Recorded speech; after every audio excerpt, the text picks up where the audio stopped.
Si Yorme, kilala nyo si Yorme? Ala, nag-ala Duterte? Pambihira, oo. Si Yorme nag-ala Duterte. Tawag mong epitome of hypocrisy in the Philippines. You are the most hypocrite senator na nakilala ko at na nakita ng taong bayan.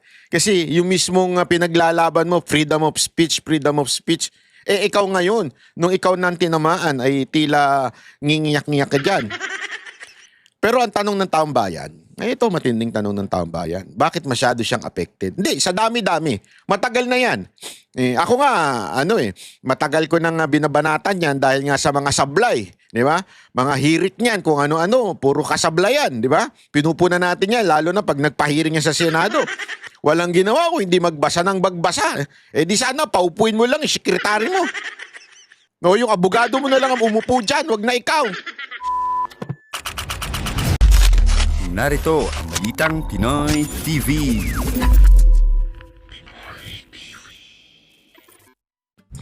Magandang araw po sa inyong lahat. Ako po si Banat Bay. Ito na nga pag-usapan po natin ang mga may init na issue. Grabe ho grabe itong ang sagot ni Atty. Trixie ng ilang mga vlogger dito kay Ontiveros Grabe, malupit. Kung yung sagot natin medyo may pagkabalasubas, yung kila Atty. Trixie medyo bigatin ang mga sagot nila Mamaya pag-usapan natin yan. Tapos ito pang si Yorme. Kilala nyo si Yorme? Ala, nag-ala Duterte? Pambihira, oo. Si Yorme nag-ala Duterte. Tapos ito pa, pag-usapan natin yung sabong. Naku! Alam nyo ba yung sabong na yan, napakalalim niya na usapin. Pag-usapan natin yan. Unya, sandali lang. Hindi natin na alam mo, inoobserba natin yan kasi meron tayong alam na ayoko muna magsalita nung una, pero ngayon medyo bibigyan ko na kayo ng impormasyon tungkol dito. Nako, malupit ho itong sabong na to. Pusta, nako. Mamaya, unya. Pero bago po mangyari ang mga ganyang klaseng usapan, ulitin lang po natin mga kababayan, baka naman pwede mag-subscribe na po kayo kasi sa mga nanonood, 52% hindi nakasubscribe. Pero alam nyo nakita ko yung statistics medyo umaangat na po ito. Marami na po ang nanonood na nakasubscribe. Pero kung maaari pa, yung iba pa, yung remaining na nanonood, baka naman pwede tayo mag-subscribe. Okay. Ito na nga, pag-usapan na po natin yung saga ng saga ni Madam Ontiveros. Si Ontiveros talaga, oo. Sa dami-dami ng politiko, no? Hindi, mantakin mo mga kababayan, si Ontiveros ang epitome of hypocrisy in the Philippines. Yung tinatanungan ako ng GMA, hindi ko lang nasagot kasi nung nabasa ko, nakapag-report na sila. Tinatanong ako ng GMA ko, no reaction ko. Ma'am, ito lang baka meron taga-GMA dyan na nakikinig. Isa lang ang reaction ko. Ontiveros is the epitome of hypocrisy in the Philippines. You know why? Because siya yung gustong magkaroon ng batas to decriminalize libel. Pero now, she is weaponizing libel against her critics. Yan ang makikita mo. Kasi tandaan nyo, nag-file siya ng bill to decriminalize libel. Tapos ngayon, ginagamit niya against her critics. Kasi kung ikaw, di ba? Ikaw, hindi ka naniniwala sa isang bagay. Halimbawa, hindi ka naniniwala sa agimat. Halimbawa, yung agimat na, isuot mo ito, yayaman ka. Kunwari, may ganito, ito. Hindi ito agimat, pandikit ito sa mga magnet, cellphone, no? Kunwari, may agimat na ganyan, no? Sasabihin mo, dapat iban na tong agimat na ito. Dahil hindi totoo itong agimat na ito. Tapos, nung may kalabang ka na, kinuha mo ito. Tapos, binato mo panglaban mo doon sa kalaban mo. Anong tawag mo doon? Di ba hypocrisy? Akala ko ba hindi ka naniniwala sa agimat tapos biglang gagamitin mo against sa kalaban mo? Ganun ang ginawa ni Ontiveros. Bakit? Di ba? Nagpasa siya ng decriminalizing libel. Nagpasa siya ng bill. Decriminalizing libel. Tapos biglang gagamitin niya ngayon sa mga kritik niya. Gago! Yan ang tinatawag mong epitome of hypocrisy in the Philippines. You are the most hypocrite senator na nakilala ko at na nakita ng taong bayan. Kasi yung mismong pinaglalaban mo, freedom of speech, ikaw ngayon, nung ikaw nang tinamaan ay tila ngingiyak-ngiyak ka dyan. Pero ang tanong ng taong bayan, ay ito matinding tanong ng taong bayan, bakit masyado siyang affected? Hindi, sa dami-dami. Matagal na yan. Ako nga, matagal ko nang binabanatan yan dahil nga sa mga sablay. Di ba? Mga hirit niyan, kung ano-ano, puro kasablayan, di ba? Pinupuna natin yan, lalo na pag nagpahiring yan sa Senado. Walang ginawa ko, hindi magbasa ng magbasa. Di sana, paupuin mo lang, sekretary mo. No, yung abogado mo na lang ang umupo dyan, wag na ikaw. Siya rin naman kasi basa ka ng basa. O, di ba? Laki na, matagal na po natin pinupuna yan. Pero bakit siya dito nag-react ng todo-todo? Hindi ko alam. Tanong nyo sa kanya, ba't siya nag-react dito ng todo-todo? Hindi ko alam. Hindi, your guess is as good as mine. Shit. Totoo naman Kung ano yung hula nyo, yun na lang din ang hula ko. Bahala na kayo manghula, di ba? Pero ito. Pakinggan muna itong magandang paliwanag ni Atty. Cruz Angeles. Ito, pasok. Makakausap naman natin ngayon vlogger and former Press Secretary Trixie Cruz Angeles. Magandang gabi po sa inyo, Atty. Ito, parang mainit ang ulo ni Atty. Trixie dito. Pero may punto siya, mga punto di punto niya. Magandang gabi din po sa inyo. First of all, Attorney, ano ho ang reaksyon ninyo dito sa cyber libel complaint ni Senador Risa laban sa inyo? Una, liwanagin natin, this is a complaint for investigation. Hindi ito libel complaint or cyber libel complaint sa amin. As it is erroneously being reported. Una yan. Ayan una yan. Erroneously being reported. Hindi ko nga alam kung tinamaan yung nag-i-interview sa kanya. Kasi tama naman it is erroneously being reported. May pumuna pa nga sa aking isang vlogger na tanso na kulang sa paligo. Hindi ko na lang papangalanan ng pangalan kasi kadiri yun Yun yung umiihi sa loob ng sarili niyang, yung gumagamit pa hanggang ngayon ng, sino man nagkwento sa akin nun? Saan ko ba nabasa yun? Ito yung umiihi sa sa sarili niyang parang yung meron siyang ihian sa loob ng kwarto niya. Ang panghi-panghi daw. That's beside the point, I mean, wala tayong magagawa kung mabaho. Hindi, ako, dinidescribe ko lang siya kasi ayoko ng pangalanan Basta sinasabi ko lang, yung vlogger na tansong ang baho-baho ng itsura, pati yung kanyang bahay. Sabi niya, hindi pa naman daw nagsasampa ng kaso, bla bla bla, ganyan-ganyan. Alam mo, ako, nagre-react ako according to the news. Sabi ng news, nag-complain, nag-libel. Una-una, hindi ko po nabasa. Hindi ko po nabasa yung libel complaint.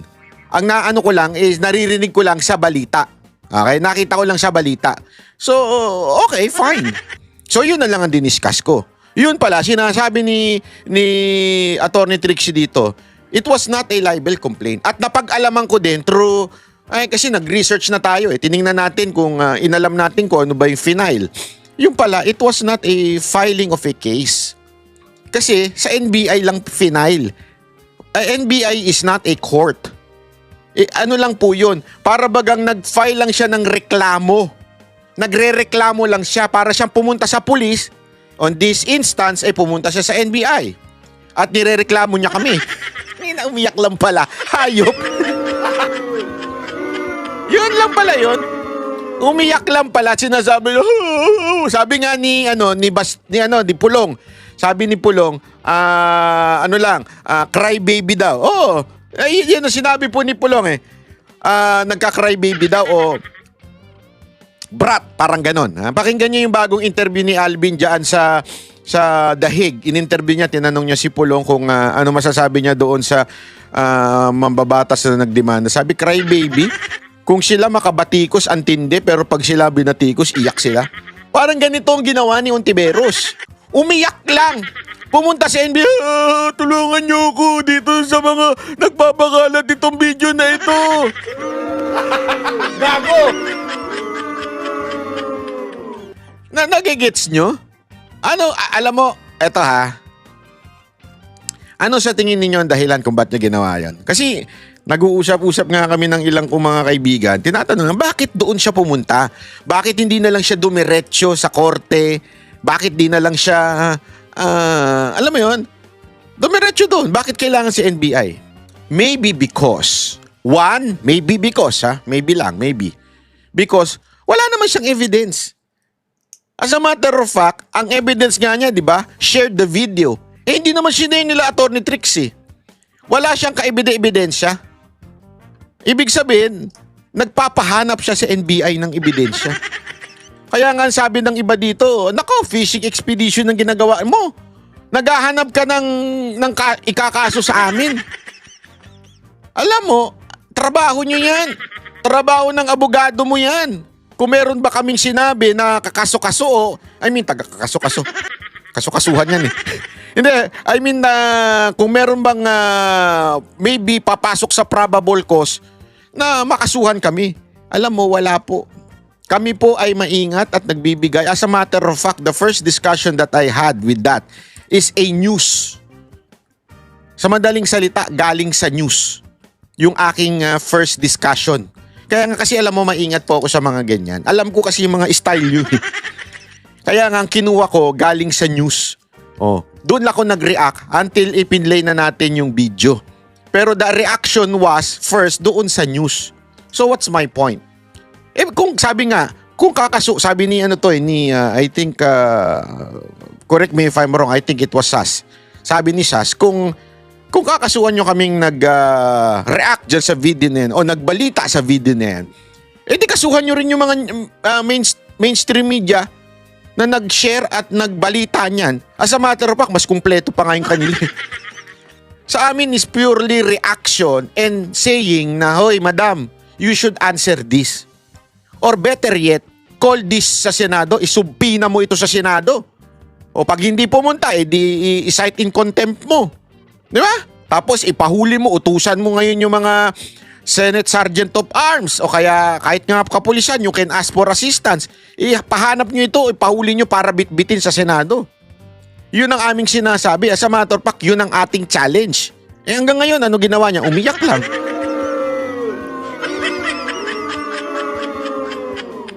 Ay, naku po. Anyway, ito. Tuloy. Pangalawa, ayon mismo sa reklamo ni Senadora Risa Hontiveros, mayroong disinformation network o kaya may mga nag-share at nagpaikot ng video ni alias Rene. Isa ako dun sa hindi nagpaikot ng video niyan. At minsan hindi namin ni-repost sa kahit anong social media platform. Gayon pa man, kung ang pinupuntirya niya ay yung pagkomento namin sa paglabas ni alias Rene, ito ay bahagi ng ating karapatan magsalita at magpahayag dahil pampubliko. Sabi tuloy dito isa, bakit cyber libel? Di ba perjury ang issue? Ang bira ka, Eto, di ko pa ito napapanood, sabay-sabay din natin panoorin, ha? Paglabas ng statement na yon.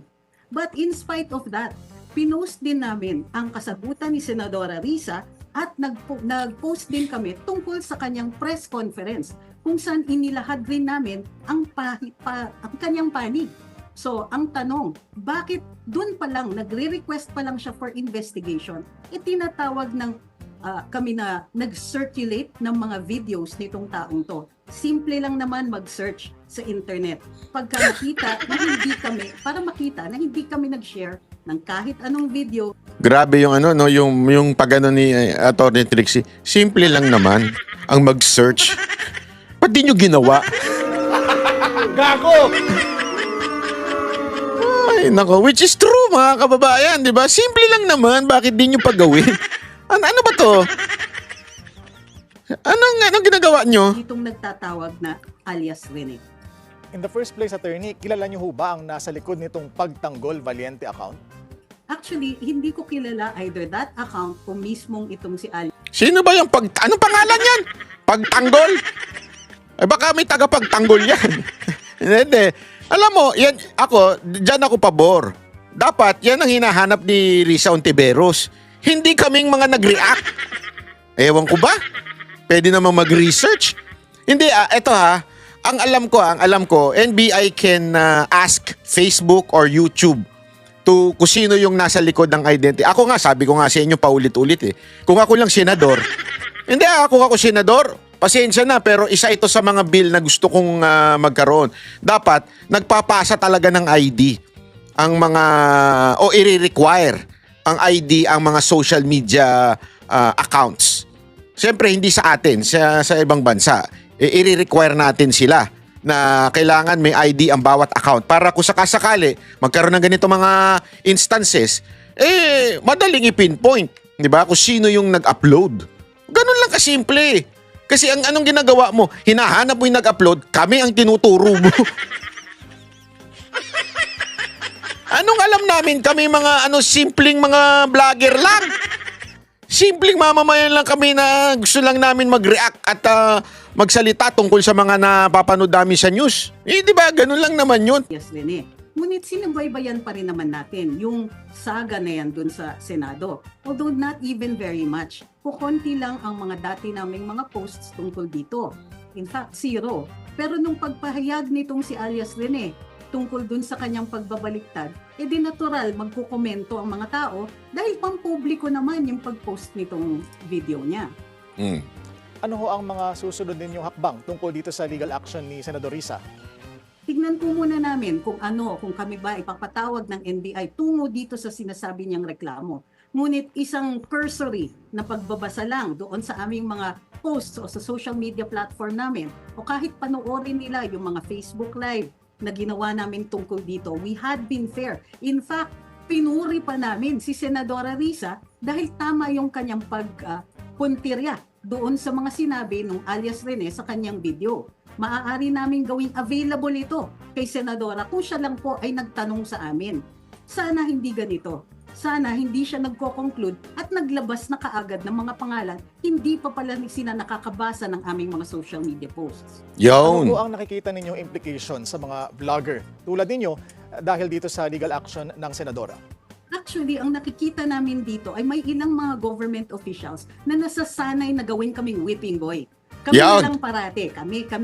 Tignan niyo, Yan. wala nang nag-circulate. At least ako and most of the people dun sa listahan niya, hindi ni-repost yung video na yun.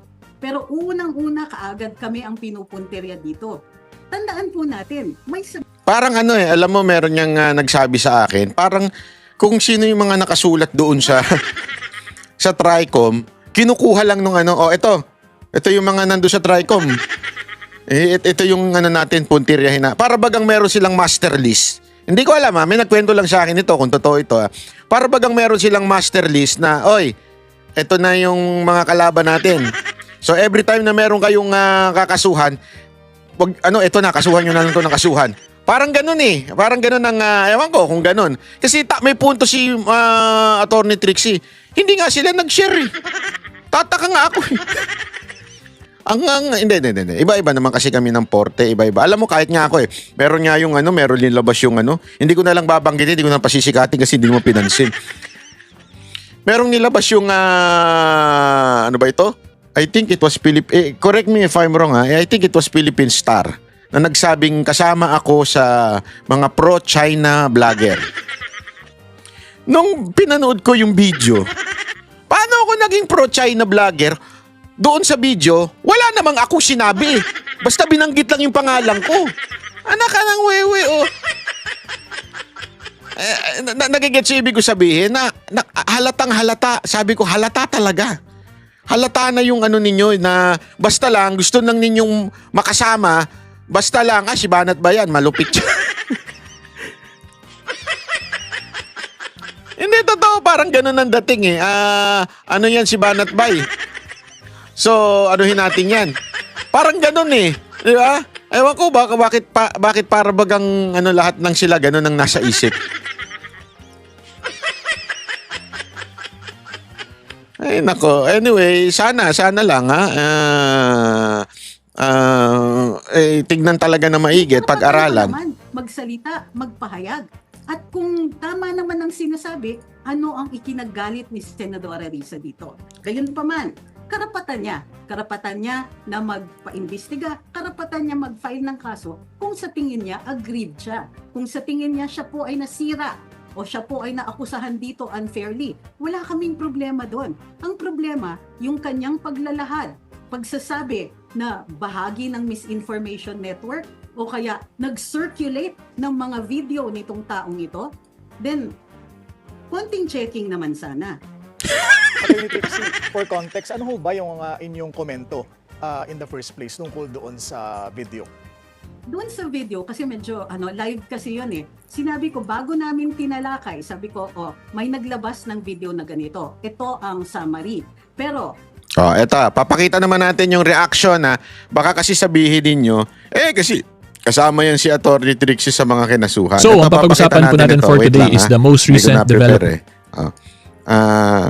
Etong abogadon to, matikas tong abogadon to eh. Actually, very objective na abogado. Hindi to katulad nung si Attorney Libayan. Hindi. Hindi to katulad ni Attorney Libayan na pumupolitika. Alam naman natin na galit yung kay Tulfo. So, ang papag-usapan po natin Etong taon to, very objective. Although biglang tinawag siyang Duterte lawyer daw, kasi nga yung mga discussion niya ay pumapabor sa mga Duterte. That's not because he is a Duterte supporter. Nagkataon lang that the argument of the Duterte camp is correct. Kaya tuloy yung mga troll, binabanatan siya na Duterte, Duterte lawyer ka, Duterte na abogado ka. Pero in reality, kasi matagal ko na pinanonood to pagka meron akong gustong maintindihan about sa batas, magandang panoorin niyo po ito. Ito po si ang pangalan po niyan ay si Attorney Ginugundo.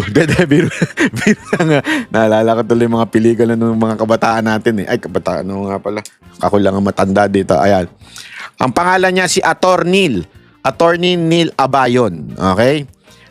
Attorney Neil Abayon. So, kung gusto niyo matuto objectively, okay? Maganda ho kasi minsan makinig tayo sa mga objective. Sabihin hindi wala sa political color na na abogado. At least makikita natin may punto nga ba o wala. O, di ba? Ito maganda itong discussion niya dito. Pakinggan natin. for today is the most recent development po dun sa issue between Senator Risa Hontiveros and Pastor Apollo Kibuloy. Specifically po dun tungkol po dun sa witness na si Witness Michael, kung saan bumaliktad ngayon si Witness Michael, tapos yung allegation ni Witness Michael is binayaran daw po siya ni Senator Risa Hontiveros. Kaya niya nasabi yung mga nasabi niya dun sa Senate hearing. After po nun, si Senator Risa ngayon sa social media niya, naglabas naman po ng resibo na si Michael daw yung lumapit sa office niya at wala naman daw pong bayaran na nangyari. Okay? Until eventually, the most recent event that occurred was on July 2, 2025, which is ito na po yun, yung fina-flash ko ngayon sa screen, kung saan si Senator Risa Hontiveros filed cyber libel rap versus people behind ex-witness video. Okay? So, explain ko po sa inyo kung ano ba talaga yung cyber libel at ano yung mga pwedeng defense ng mga kinasuhan po dito sa issue na to. Okay? And lastly, tatandaan po natin na hindi ko po sinasabi na guilty si Senator Risa Hontiveros or totoong nagkaroon talaga ng bayaran. I would just like to make it clear out there. Klaro yun, ha? Baka mamaya, Hontiveros, idamay mo rin ito. Hindi kasi ganyan si Hontiveros. Ay, tinapik yun. Hindi niya, alam mo, ang ginagawa sa tingin ko ni Hontiveros, basta may nagtopic tungkol kay Rene. Kasi alam nyo, si Attorney Trixie, pag pinanood nyo yung video niya about kay Rene, very objective din. Alam mong lawyer yung nagsasalita. Di ba? Objective siya mag-itakil. As a matter of fact, tinakil niya nga pa, mas tinakil niya pa yung side ni Hontiveros kaysa kay Rene.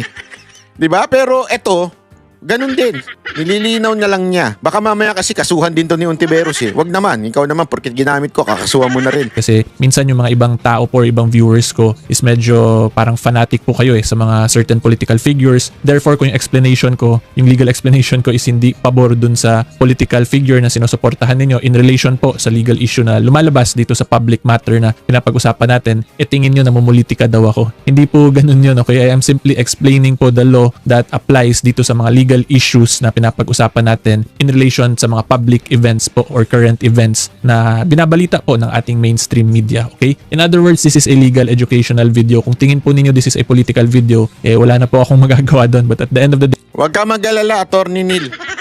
Marami lang talagang kulto itong mga tanso. At talagang sila yung may troll farm na basta anything na papabor sa Duterte, ikaw, ginagawa mo lang naman yung legal discussion.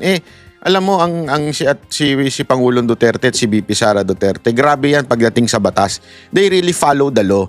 Kasi alam na nila yung mangyayari in the future.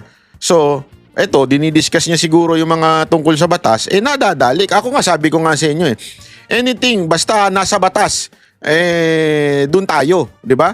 Kasi talo ka talaga pag wala ka sa katotohanan o wala ka dun sa batas Kung hindi ka pumapabor dun sa batas, talo ka talaga. Okay, ang purpose ko lang po talaga dito is para maintindihan ng viewer ko kung ano ba yung mga batas na nag-a-apply in relation to the legal issues that we are discussing. Okay? So anyway, start na po tayo sa discussion natin. So of course, alam naman po natin, 'di ba, na si Senator Risa, she filed cyber libel cases. So explain ko po muna sa inyo kung ano ba talaga yung libel in general. Okay? So the crime of libel po, the simplest way to explain that is ito yung krimen kung saan naninirang puri po kayo, 'di ba? In short, may sasabihin po kayo or may gagawin kayo para siraan yung reputation, yung character or yung integrity ng other person, at yung paggawa po ninyo nung paninira na yon is meron kayong malicious intent or sinadya nyo talaga sabihin or gawin yon para siraan nga po yung tao na involved. Okay? So that is the crime of libel in a nutshell. Ngayon, ang next question naman natin, bakit nagkaroon ng cyber dun sa cyber libel? Okay? So kaya po nagkaroon yan ng cyber is because of our Cybercrime Prevention Act of 2012.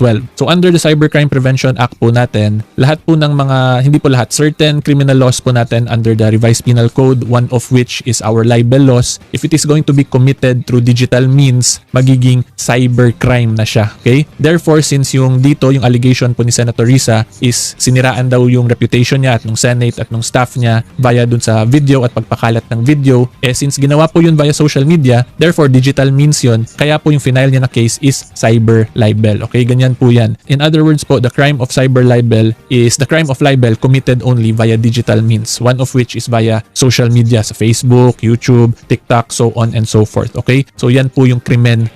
Ito na nga mga kabalita.